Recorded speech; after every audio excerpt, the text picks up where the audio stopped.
Olá, estamos aqui para mais um encontro com a palavra e como é bom estarmos juntos.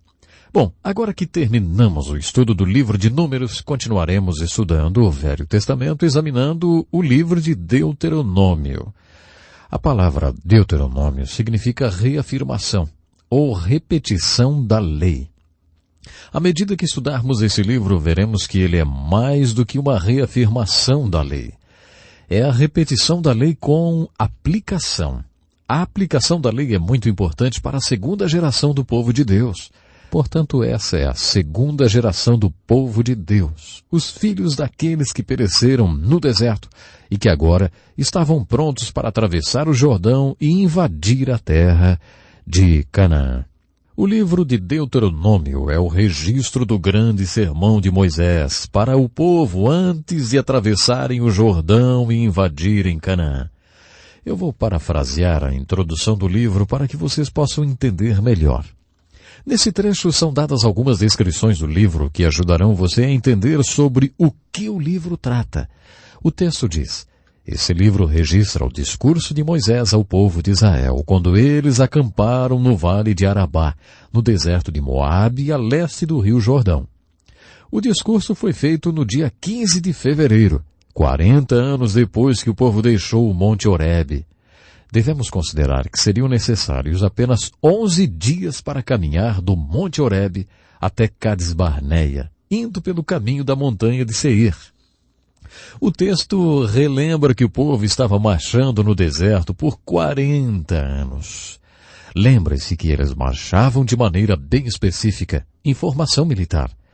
Durante a marcha no deserto, algumas tribos localizavam-se ao norte do tabernáculo, outras ao sul, outras a leste e a oeste. É importante lembrar que a caminhada que fizeram iniciou-se em Gósen, quando deixaram o Egito, passando pelo Monte Sinai, pelo caminho de Cades Barneia, em razão dos filisteus naquela época ocuparem aquele território. Eles tinham andado em círculos por 40 anos. Finalmente acamparam a leste do rio Jordão e antes de o atravessarem e invadirem a terra de Canaã, Moisés pronunciou os importantes sermões registrados no livro de Deuteronômio. O livro de Deuteronômio, portanto, é mais do que uma repetição ou reafirmação da lei. Ele realmente é uma repetição e uma reafirmação da lei, porque é necessário reafirmar a lei. Os filhos deles tinham que ouvir a lei. Antes de invadirem a terra de Canaã, Moisés queria ter certeza, mesmo que fosse a última coisa que fizesse por aquele povo antes de morrer, que eles ouviriam a palavra de Deus que tinha entregue no Monte Sinai. Existe uma alegoria da salvação que permeia os 5 primeiros livros da Bíblia. Gênesis nos dá o início da nossa salvação e o Êxodo é uma linda ilustração da nossa salvação, da libertação da escravidão. Como já dissemos antes, a palavra libertação e salvação no Velho Testamento possuem o mesmo significado. O livro de Números é um registro impressionante de como eles deixaram a escravidão do Egito e não invadiram a terra de Canaã. Isso é o que eles poderiam e deveriam ter feito. Nós já dissemos isso várias vezes, é uma alegoria à nossa libertação do pecado e suposta entrada na vida cristã abundante. A terra prometida representa a vida cristã abundante em todas as bênçãos, poder e dons espirituais. Devemos viver tudo isso, mas muitos de nós não a vivemos. Andamos em círculos, como os israelitas no livro de Números. Seguindo um pouco mais essa alegoria, vamos supor que já fizemos a nossa peregrinação no deserto e nos demos conta do nosso erro. Queremos receber de Deus tudo o que Ele tem para nós e já estamos prestes a receber tudo isso. O livro de Deuteronômio é repleto de mensagens para quem está nessa posição, para quem decidiu ser parte da minoria comprometida e não da maioria apática. Tudo isso ilustra o que alguém que disse: Deus, eu quero tudo, estou cansado de andar no deserto e eu quero viver tudo que o Senhor tem para mim. Se é nessa posição que você está, o livro de Deuteronômio é perfeito para você. Ele está repleto de exortações para aqueles que querem receber tudo. Outro tema no livro de Deuteronômio tem a ver com a palavra de Deus tornar-se realidade na vida de seu povo. Deus os exortou a passarem sua palavra para seus filhos. Deus quer que seu povo o ame com todo o seu ser. As exortações no livro de Deuteronômio repetirão várias vezes: ei, obedeça a Deus. Passe esses valores de obediência e amor à palavra de Deus para os seus filhos. Na minha opinião, cada livro da Bíblia tem o seu capítulo-chave. No livro de Números, o capítulo-chave é o 14. No de Deuteronômio é o capítulo 6. O grande sermão de Moisés, registrado nesse capítulo, dá um resumo de todos os outros sermões. Esse sermão não só estabelece o ritmo, como reforça a mensagem dos outros sermões. No capítulo 6 de Deuteronômio, principalmente dos versículos 4 a 9, temos o sermão de Moisés que os rabinos sempre consideraram o melhor de todos os sermões. Na verdade, essa mensagem das Escrituras em Deuteronômio 6 foi considerada a base de confissão e fé do judaísmo. Aqui está a parte central desse sermão. Ouve, ó Israel, o Senhor nosso Deus é o único Senhor. Amarás o Senhor teu Deus de todo o teu coração, de toda a tua alma e de toda a tua força. Estas palavras que hoje te ordeno estarão no teu coração. Tu as inculcarás a teus filhos e delas falarás assentado em tua casa, andando pelo caminho, deitando-te e levantando-te. Também as atarás na tua mão por sinal, e te serão por faixa entre os teus olhos. E as escreverás nos umbrais da casa e nas portas. Esse trecho é a parte central do sermão e de todo o capítulo. Entretanto, há mais do que isso no sermão.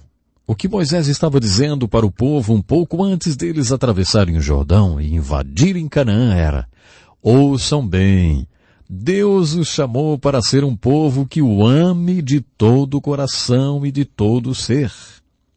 Para você mostrar que realmente o ama, vocês então precisam obedecer à palavra de Deus. Para você obedecer à palavra de Deus, vocês precisam conhecê-la. Deus quer que os filhos de vocês um dia sejam uma geração de adultos que o amarão com todo o ser. Para amar a Deus com todo o ser, deve-se conhecer e obedecer a sua palavra. Portanto, eu desafio vocês a, antes de tudo, amarem a Deus com todo o ser e a conhecer e obedecer a sua palavra. Por isso, cuidem de passar esses valores para os seus filhos. Moisés estava mostrando para eles como deveriam educar seus filhos para que se tornassem adultos que amassem e obedecessem a Deus. O que Moisés estava falando sobre educar filhos era o seguinte: se você está educando seu filho para que ele ame a Deus, então toda a base de sua educação deve ser a palavra de Deus. É muito simples, Deus é. Se Deus é, então ele é absoluto. Deus é absoluto. Em filosofia fazemos a seguinte pergunta: existe qualquer coisa absoluta? O que Moisés está nos dizendo através desse método de educação é que Deus é o seu absolutismo. Deus é absoluto. E esse Deus absoluto declarou algo: qualquer coisa que o Deus absoluto disser, será absoluto. Portanto, o Deus absoluto deu a você a palavra absoluta. Existem certas questões como moral absoluta que você deverá ensinar aos seus filhos. O pensamento de Moisés é o seguinte: há um Deus absoluto e uma palavra absoluta, e portanto existe um caminho absoluto pelo qual seus filhos devem seguir.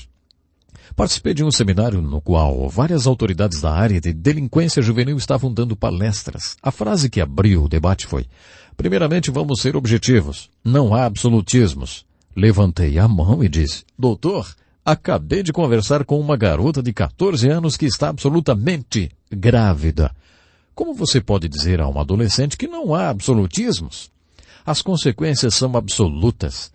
Elas são absolutamente boas ou absolutamente ruins. As escolhas absolutas devem ser parte da educação. Esse método de educação exposto por Moisés envolve absolutismos. Ele disse: Deus é absoluto. Sua palavra é absoluta. Há um caminho absoluto pelo qual seu filho deve seguir. Certa vez ouvi um psicólogo cristão fazer a seguinte pergunta a 600 mães e donas de casa: Quantas vezes você precisa falar alguma coisa para seu filho até que ele perceba que você está realmente falando sério? A resposta foi uma média de 3 a 5 vezes. Por exemplo, é hora de ir para a cama, Joãozinho. Vai para a cama agora. Joãozinho, é hora de você ir dormir. Vá para o seu quarto e arrume-se para ir para a cama. 3 minutos depois você olha para o Joãozinho e vê que ele não deu a mínima atenção para o que você falou. Ele nem se mexeu em direção ao quarto. Então você diz mais uma vez, Joãozinho, eu disse que é hora de você ir para a cama. As mulheres admitiram que precisam dizer 4 ou 5 vezes a mesma coisa. Quando são levadas a sério, já estão gritando e perdendo a paciência, até que o Joãozinho vai para o quarto. O Joãozinho vai ser craque em ignorar seus 4 primeiros avisos, se souber que você só fala sério na 5ª vez. Sabe, eu venho de uma família de 11 filhos e minha mãe não tinha mais do que 1,5 metro.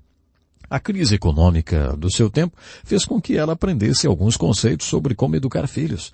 Ela nunca estudou psicologia, mas também nunca teve que repetir uma ordem. Se ela falasse, estava falado. Se você pensar a respeito disso, verá que é isso que você está ensinando a seu filho, mesmo que seja um simples vá para seu quarto. É hora de dormir, Joãozinho. Eu não vou falar 4, 5 vezes. É uma vez só. A revelação da palavra de Deus é o primeiro fundamento da educação cristã. Sabe, eu fico impressionado com o conteúdo do estatuto de algumas universidades dos Estados Unidos. Nesses estatutos, seus fundadores expressaram o objetivo da universidade quando foi fundada. Sabe o que dizem os estatutos de algumas das universidades mais antigas? Os pais que formularam esses estatutos queriam que seus filhos conhecessem a Deus. Deus é a fonte de todas as coisas. Ele é o poder que está por trás de tudo. Ele é o ser mais importante do mundo. Portanto, quero que meu filho conheça Deus. Quero que meu filho saiba ler. Quero que meu filho tenha condições de estudar a palavra de Deus para que ele conheça Deus. Esse é um dos parágrafos do Estatuto das Universidades mais antigas dos Estados Unidos. É muito triste constatar que essas universidades não ensinam mais a palavra de Deus ou nada que seja absoluto. No entanto, os parágrafos continuam a fazer parte dos estatutos destas universidades. O fundamento do método educacional descrito por Moisés é a palavra de Deus revelada, uma palavra absoluta de um Deus absoluto. O segundo fundamento sobre o qual esse método educacional está baseado é a responsabilidade. Quem tem a responsabilidade pela educação das crianças? Algumas pessoas dizem que é o Estado. Quando eu era criança, se eu faltasse na escola, o coordenador da escola ia atrás de mim. Por isso, naquela época, eu achava que o Estado que contratava o coordenador tinha a obrigação de me fazer ir à escola. Por se tratar de escola pública, às vezes as pessoas têm a impressão de que educar filhos é responsabilidade do Estado. Algumas pessoas um pouco mais maduras chegam a dizer, não, a responsabilidade é da igreja. A igreja tem a responsabilidade de educar os meus filhos. Eu os levo à escola dominical todos os domingos e os deixo lá por 30 minutos. É responsabilidade da igreja ensinar meus filhos a amarem a Deus e amar e obedecer a palavra de Deus. Isso é assunto deles.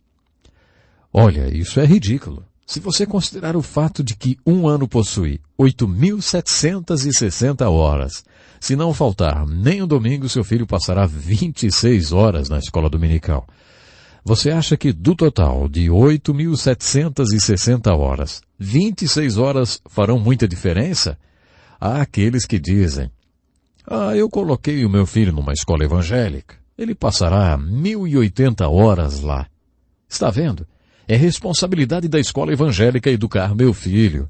Eles o educarão para que ele se torne um adulto que ame a Deus e ame e obedeça a sua palavra.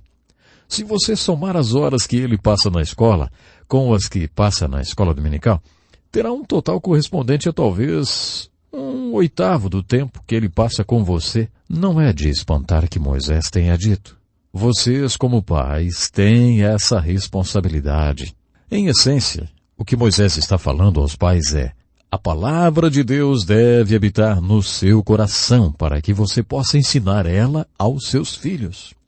Moisés também foi bem enfático quando disse que é o pai que deve dar esse ensinamento. Se as crianças aprenderem sobre Deus apenas com as mulheres, quando crescerem, acharão que ser religioso é coisa de mulher.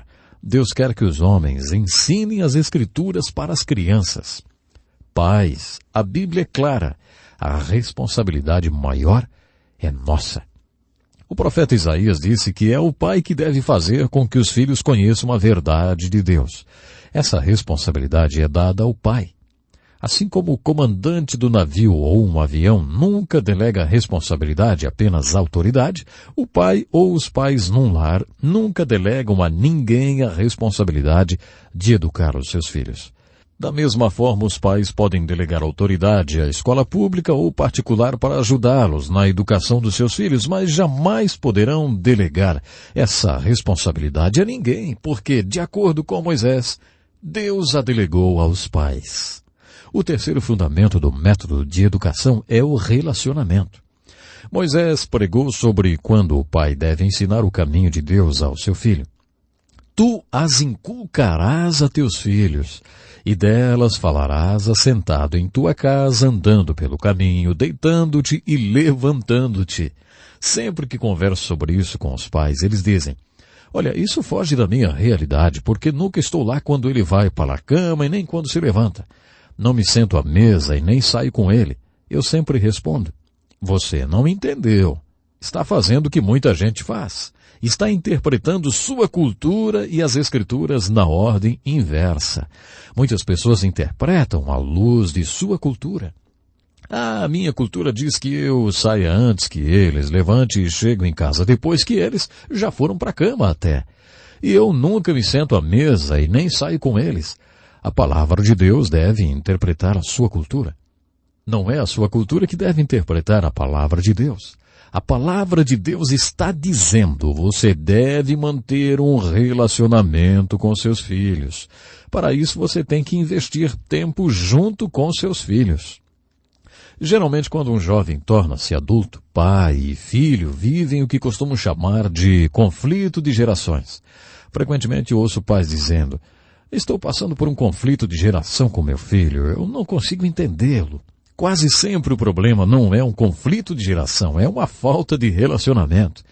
Para aplicar um método de educação de Moisés, você tem que cultivar um relacionamento com o seu filho. Manter um relacionamento com seu filho é uma parte vital do processo. Acho que os homens não têm ideia da importância de gastar tempo com as crianças. Em casa tínhamos um tipo de reunião de oração toda manhã, quando orávamos por nossos filhos. Perguntávamos se eles tinham algum pedido de oração para aquele dia e depois um orava pelo outro. Depois à noite tínhamos um tipo de mesa redonda, quando cada criança respondia as perguntas. O seu dia foi bom ou ruim? Qual foi a melhor e a pior coisa que aconteceram para você hoje, hein? E também, tem alguma coisa que você gostaria de perguntar, contar ou de mostrar? Uma noite o nosso caçula tinha colocado debaixo de sua cadeira um desenho que tinha feito na escola. Minha mulher é professora e tinha me dito para nunca perguntar o que é isso, e sim dizer, me fale sobre esse desenho. Então eu disse, filho, me conta um pouco sobre esse seu desenho. Ele começou, hoje a professora falou para a gente desenhar sobre a melhor coisa que já aconteceu na nossa vida, e eu desenhei isso. Alguns meses antes eu estava saindo de casa para fazer exercício e correr, e na última hora decidi colocar meu filho e sua irmãzinha no banco de trás do carro e levá-los comigo para o clube. Lá eu os coloquei sentados na escada em frente à pista e disse, olha, o papai vai correr em volta desse prédio e eu quero que vocês dois fiquem aqui contando quantas voltas o papai vai dar. E foi isso que aconteceu. Enquanto eu corria, eles contavam minhas voltas. 2 meses e meio mais tarde, quando ele começou a ir para a escola, a professora pediu para ele desenhar a melhor coisa que já aconteceu na sua vida. Meu filho desenhou o seu pai correndo e ele e sua irmãzinha sentados, contando as voltas do pai. Sabe, isso era a melhor coisa que tinha acontecido para ele em toda a sua vida. O quarto fundamento sobre o qual o método de educação de filhos de Moisés está afirmado é realidade. Observe que Moisés está exortando para que a palavra habite no seu coração, para que você ame a Deus de todo o seu coração e depois ensine diligentemente essa palavra aos seus filhos. Não confunda as coisas. Nós não comunicamos nem transmitimos nossos valores aos nossos filhos através de sermões. O que transmite a eles é aquilo que realmente é importante para nós. Jesus disse, onde estiver o vosso tesouro, aí estará também o seu coração. Em linguagem simples, isso significa que se você me mostrar onde e como gastou dinheiro nos últimos 5 anos, como gastou o seu tempo, dinheiro e energia, estará me mostrando quais são seus valores e onde está o seu coração. É assim que ensinamos nossos filhos. Não com os sermões, mas os valores em si. Lembro-me de uma cena com meu filho, que sempre foi muito esforçado. Ele tinha apenas 1 ano e meio e certa manhã, enquanto eu me barbeava, ele aproximou-se e me estendeu o meu chapéu. Ele sabia que eu estava sempre apressado e por isso foi adiantando as coisas para mim. Anos mais tarde, quando ele estava com o horário de escola e outras atividades muito apertado e começou a sofrer de enxaquecas constantes, minha mulher então pediu que eu falasse para ele diminuir o seu ritmo. Então, um dia, enquanto estávamos fazendo o Cooper juntos, toquei no assunto. Eu comecei, filho, você está com seu horário bem corrido, não? Ele respondeu, aprendi com você. Faz 20 anos que vejo você acordar às 5 da manhã e logo sair para trabalhar. Você viu o que aconteceu? Os meus sermões sobre valores não tiveram o menor efeito. Foram as minhas atitudes que transmitiram os meus valores reais para o meu filho. Conheço um pastor amigo que estava com seu filho mais velho e começaram a falar de homens que conheceram. Toda vez que ele citava um deles, dizia, ele é muito importante, faz isso, isso, isso. O pastor não comentava nada. Depois de falar de mais de uns 10 amigos nossos, ele falou ao seu pai, mas eu não conheço ninguém que faça nada tão importante quanto o que você faz, meu pai. Creio que Deus quer que eu use a minha vida fazendo o que você faz, pai. Ele estudou no seminário, formou-se e hoje é pastor. Você está vendo? Transmitimos aos nossos filhos não aquilo que falamos sobre valores em nossos sermões, mas nossos valores de fato. Veja então que o fundamento sobre o qual a educação dos filhos está sustentada envolve revelação da palavra de Deus, responsabilidade, relacionamento e realidade. A minha oração é que Deus possa lhe ajudar de uma forma especial a educar também os seus filhos. Até o nosso próximo programa.